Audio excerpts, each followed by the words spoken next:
ஆனால் மனுஷனுடைய உணர்வை, அவனுடைய மனதை எந்த இடம் இருக்கும்னா அது அம்பலவாணனுடைய திருமேனி மட்டும்தான். அதுதான் உள்ள இருக்கிற பெருமான். அதைத்தான் நம்முடைய முன்னாள் குடியரசுத் தலைவர் விஞ்ஞானி அவர்கள், நம்முடைய அப்துல் கலாம் அவர்கள் நடராஜ பெருமானை வச்சார். இந்த நடராஜ பெருமானை யார் வழிபடுறானோ எல்லாத்தையும் வழிபட்டதா அர்த்தம்.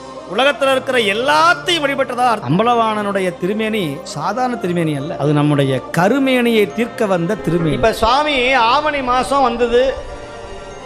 சென்ற புதன்கிழமை வியாழக்கிழமை தான் ஆவணி மூலம். பிட்டுக்கு மண் சுமந்து பிறம்படிப்பட்டான் ஈசன்.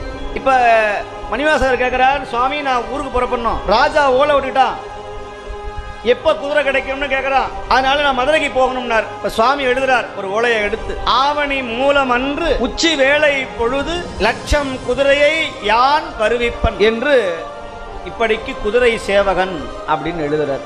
பரிமேல் அழகர், பரினா குதிரை. நீங்க திருப்பெருந்துறைக்கு போனீங்கன்னா குதிரை சுவாமின்னு சொல்லுவாங்க. அவரை முன்னாடியே இருப்பார் குதிரை மேல. இன்னமும் அந்த ஊர்ல இருக்கிற மக்கள்லாம் அவரை மதுரை வீரன்னு நினைச்சுக்கிறாங்க.